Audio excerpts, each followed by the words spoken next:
Hey guys, this is Matt for Creative. This is an update video on a New York State lockdown. What they're calling it here is pause. I want to make sure that I get everything right here because they're going through a lot of information. So pause, they're closing the valve, which is the quote by Cuomo here. It's policies policies assure uniform safety everyone. New York State is on pause. So I believe they just restricted 100% of workers who are non-essential. And let's see, the strictest rules for the most vulnerable groups, seniors over 70, immune-compromised people, and those with underlying illnesses, remain indoors, can go outside for solitary exercise, pre-screen all visitors and aides by taking their temperature, do not visit households with multiple people, all vulnerable persons should wear a mask when in the company of others, and sorry, this camera is in front of things here, to the greatest extent possible, everyone in the presence of vulnerable people should wear a mask, always stay at least 6 feet away from individuals, and do not take public transportation unless urgent and absolutely necessary. Now, this is strict rules for the most vulnerable of groups. Myself, not included. Any seniors over 70 are included in this. I asked Commissioner Zucker, speak to every health official, get the best rules you can to protect our senior citizens and people with vulnerable populations. And that's what these rules are. Remain indoors, go outside for solitary exercise, pre-screen all visitors and aides, don't visit households with... So he's just going through the list again, but I think what the key thing is every single state and city, they're doing different wording on what could be called a lockdown, shelter in place, or quarantine, because those words, they freak people out, just to be simple. Not everyone wants to be locked and forced into their own home, so what they're doing is they're using the wording, suggestion. They're not saying any arrests will be made or any fines will be dealt, but this is just the beginning of you are going to be required to stay at home. So they're beginning with this, and everything is always going to start at, like, oh, here's a, what is this? Everybody's mother, father, sister, friend in a vulnerable population. This is about protecting them. It's about protecting them. I think they're calling it Matilda's Law. What you do is... which is what I already let you know from people 70 and above. Affects their health and well-being. The instinct to love. I want to be with them. I want my kids. Mom wants to see the kids. Be smart. My mother and your mother. For non-vulnerable populations, these are the rules. No non-essential gatherings. Any concentration of individuals is because you're an essential business and an essential workforce. When in public, social distancing at least 6 feet. Outdoor recreation is a solitary recreational exercise. It's running, it's hiking. It's not playing basketball with 5 other people. That's not what it is. It's not laying in a park with 10 other people and sharing a beer. That's not what this is. There are people and places in New York City where it looks like life as usual. No, this is not life as usual. And accept it and realize it and deal with it. Sick individuals should not leave their home unless they receive medical care, etc. Young people need to practice social distancing, avoid contact with vulnerable populations. Precaution, alcohol wipes. We talk a lot about hand sanitizer. Since I went into the hand sanitizer business, I'm a semi-expert on hand sanitizer. Hand sanitizer is alcohol. That's what it is. You can't get hand sanitizer, get a bottle of alcohol, pour it on wipes, paper towels. That's an alcohol wipe. Hand sanitizer now, according to the CDC, has to be over 60% alcohol to be effective. Yeah. These provisions will be enforced. These are not helpful hints. This is not if you really want to be a great citizen. These are legal provisions. They will be enforced. There will be a civil fine and mandatory closure for any business that is not in compliance. Again, your actions can affect my health. That's where we are. So there is a social compact that we have. Government makes sure society is safe for everyone. What you do can affect my health. There's some bad information, especially among young people. If you look at some of these videos that are going around and some of these newscasts on what young people are saying, I can't get it. Yeah, basically young people are saying, oh, they can't get it, they can't pass it. That's just incorrect. But what's interesting is the only provisions that they had for any kind of, the word just slipped my mind, any penalties on businesses is that it's only on businesses. Nothing yet has been shown on people.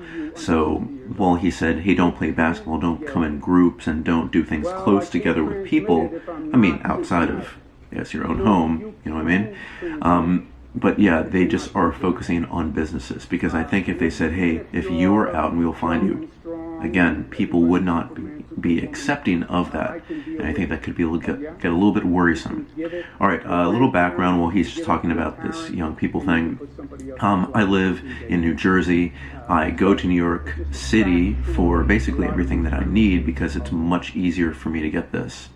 This is nothing you don't know, but we have to do it, that's completely true. We just continue, we have to do social distancing. We have to do this stuff. Only get the essentials that you need. All right, here's one key thing. So for grocery stores, for pharmacies and banks, those are essential things. Those will still be running.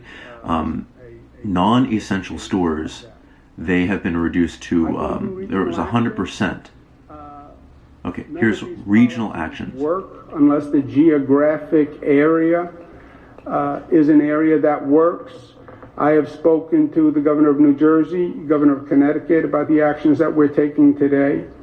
I'm going to speak with them later this afternoon. We have been coordinating to the greatest extent possible, and they're going to be considering these policies, which again are very dramatic.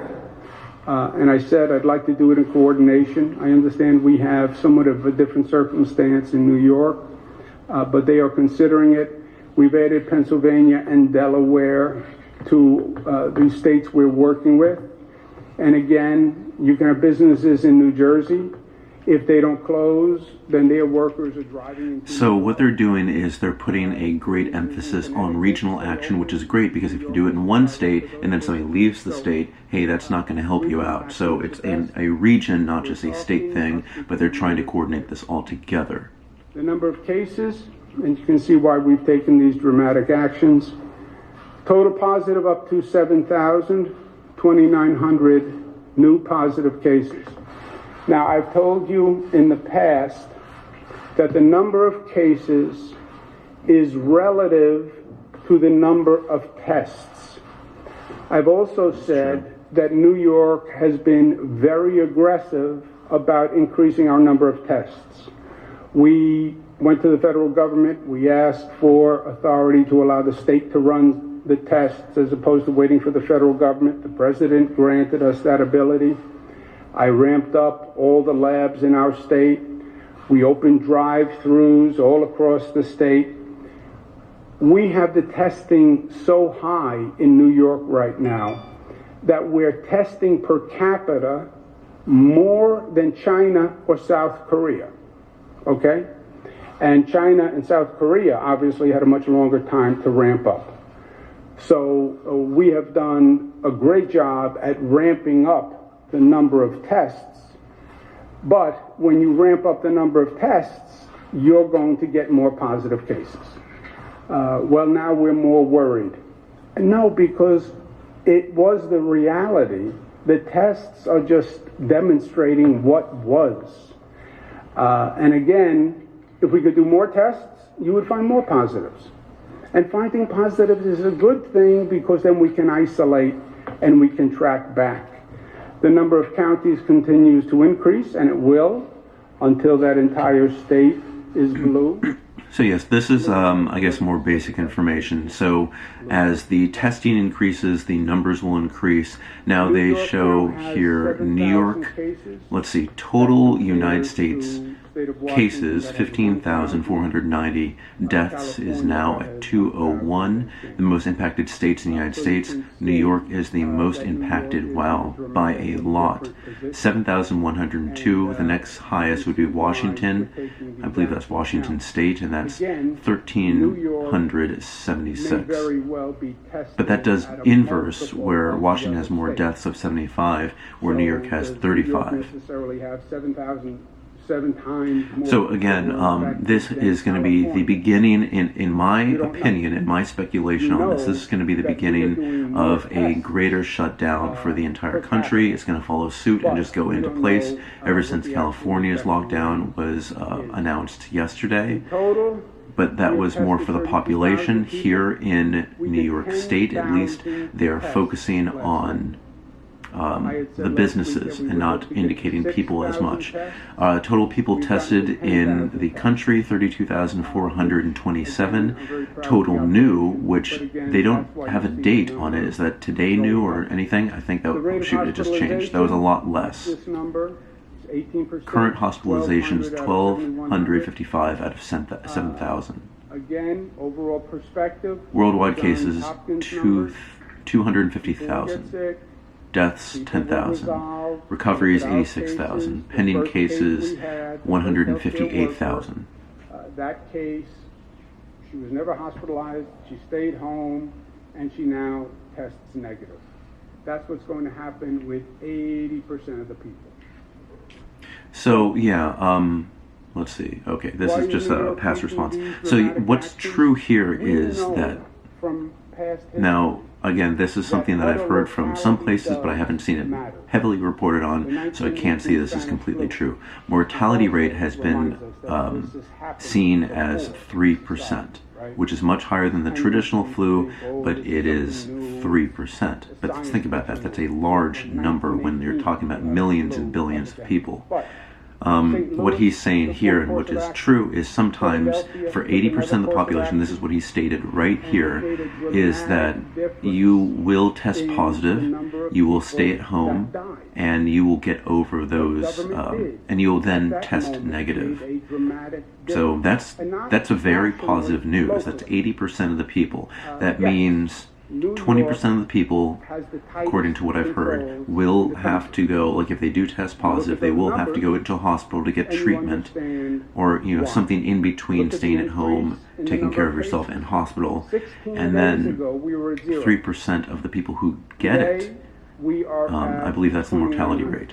So let's see, the growth in numbers curve they have here, March 3rd, 0, all the way to March 19th is 2,950 daily new positive cases. Now that's daily. It more than doubles our healthcare system capacity. It more than triples the number of ICU beds with ventilators that we could possibly arrange. That's why we're taking these actions. These actions will cause disruption. They will cause businesses to close. They'll cause employees to stay at home. I understand that. They will cause much unhappiness. I understand that also.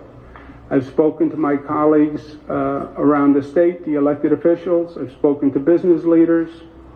There is a divergence of opinion. There's a spectrum of opinion. Some people say that we don't need to do this. It's going to hurt the economy. I understand that. Some people want to make it clear that they are disassociated from these actions. I understand that. And just so we're all clear, this is a statewide order. It's not what your county executive is doing. It's not what your mayor is doing. It's not what anyone else but me is doing. And I accept full responsibility. If someone is unhappy, somebody wants to blame someone or complain about someone, blame me. Or give credit to. There is no one else who is responsible for this decision. I've been in public service for many years on every level of public service. I've managed dozens of emergencies. I think that's the right thing to do. The philosophy that always worked for me is prepare for the worst and hope for the best. That's what we're doing here. When we look back at this situation 10 years from now, I want to be able to say, I can say to the people of the state of New York, I did everything we could do. I did everything we could do. And this is about saving lives. And if everything we do saves just one life, I'll be happy. Last point, I'd also like people to think about, and I don't have an answer for this, and it's not what I do, but the isolation that people are feeling and the mental health consequences of what we're doing. When we quarantined people, you know, we quarantined about 10,000 people. 14 days you had to stay at home. And I spoke to many of them. And what they would say is, physically, operationally, it was difficult. But most of all, they would all talk about the sense of isolation and the feeling of isolation. So that's the thing. In my personal case, like, I stay home when I feel sick, like, in general. I stay home, like, you know, maybe after personally in my case, and I know others, maybe if you've had a long night drinking the night before, you just want to relax at home. It could be on one of those two things. The body's just not ready to go outside. But when you're forced, when you're healthy, or when you think you're healthy and maybe you're carrying something, when your body is healthy and you're able to do stuff, you still want to go outside. Maybe during the winter when it's really cold, you want to stay inside because you don't want to deal with that cold. But now that it is officially spring here across the country, that means that people want to go outside, myself included. I love going outside. It just makes me feel so much better. I hate being holed up inside. You know, I'll read a book, I'll watch Netflix, I'll watch news, but for everything else, like, it just feels like an impediment. But this is one of those times when you will have to do something like this. Luckily for me, I have something like this where I can be productive, I can make videos, I can edit photos, I can do things at home that not everybody can. Some people, if they don't have their job to go to, that means that they don't have anything to do, which is, they have things to do, but having to do something that really means something, has a cause, maybe benefits you financially, and not being able to do any of that would hurt people's outlook on things. Just to be clear, now I don't only do it because of this, but you can make money on YouTube. So the more content that I create, just like your favorite YouTubers, they're trying to figure out, will people watch this? Of course people will be watching this. There's going to be an increase of people being at home. So for me, as myself, a video content creator, I can just keep on putting out content. The stuff that sticks and that works will be financially beneficial to me. And also the more stuff that I put out, considering mental isolation, means more people will be reacting to it. At the end of every video, I always say you can reach me out on email and Instagram in the comment section below. And that's also great for kind of input on how am I doing on the videos in general, but it's also input on people just saying, hey, I think about this, what do you think? This is actual communication. This is people that I don't know. And for me mentally, that's going to be great, because that doesn't mean that I'm isolated with myself and my roommate. This is kind of this is a unique experience because we are so socially tied. We can FaceTime with people. We just physically can't be close to them as much as possible, because still you can go over to your friend's house and stay over there and be self-quarantined with them, because right now they're focusing on businesses. But outside of that, it's going to get more and more restrictive. So I believe they're, now, speculation again on me because nothing's been announced, they're easing us into doing these specific things. All right, they're asking questions. It seems to be a shelter-in-place order that you're issuing today. It's not a shelter-in-place order. It is not. Effectively the same idea. No, it is not. No, it is not. First of all, words matter. California does not have a shelter-in-place order, right? They put in a new policy. It is not shelter-in-place. Right? Because, and this is why words matter, Jesse, because people are scared and people panic. Shelter in place is used currently for an active shooter or a school shooting. Interesting. It was during a nuclear event. Isolate yourself in the interior room, no windows, stay there until you get the all clear sign. The quote-unquote shelter-in-place policy was never shelter-in-place. It said shelter-in-place. Accept this, accept this, accept this, accept this, accept this. And it scared a lot of people, and it panicked people. And even California doesn't call it that anymore. So why am I increasing the mandates? Because the numbers are increasing. And I said, from day one, this is science and math. Watch the number, watch the trajectory. You have the density control valve. The number starts to go up, tighten the valve. If the number doesn't slow down, tighten the valve more. If the number doesn't slow down, tighten the valve more. If the number doesn't slow down, close the valve. We're closing the valve. When does this take effect? Technically, it's still slowing the valve. I'm sorry? Will this include restaurant workers, like for delivery and all that? Delivery services of food are an essential service. What about mass transit? Obviously, you've got fewer Mass people transit is operational because we have to get people to hospitals. Mass transit is operational because we have to get the essential workers to work. A weekend schedule or something? We are not doing any of that right now. Remember, this all comes down to the healthcare system. And we're Yeah, so that is key, getting people to work. Now, one key thing is, again, I live in New Jersey, I work in New York City. What does that mean for me? Does that mean that I can take one of the buses across state lines and continue doing so?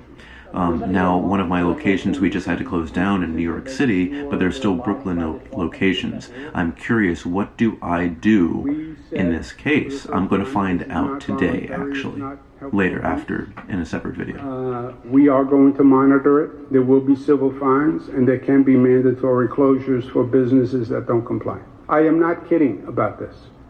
The numbers are going up at such a rate that as I said, it's more than double the capacity of the hospital system. It's more than triple the capacity of the ICU. Okay, guys. All right. Thank you so much for watching this. I always want to bring information to you. I always want to bring facts from the mouth of the people who said it. So it's always best while these press conferences are going on to reiterate what they say so that there is no way to have a spin on it of any kind, because you can always watch this yourself. So what you have here by adding what my input here is, again, it's my input, my speculation, my add-ons to what I see coming from what I see happening right now. So I'll always try to make sure that I separate the fact of what's going on now from speculation about what's going on in the future. But thank you guys so much for watching. If you have any questions or want to begin a dialogue, you can put that in the comment section below. You can talk to me or literally anybody else, ask a question, do anything. And you can also find me on Instagram at m8b9, and you can email me at matt8b9@gmail.com. Thank you guys for watching. I will be making much more content. If you have any questions about something you'd like to see, again, reach out on one of the platforms I just mentioned. All right, guys, thank you so much. See you next time.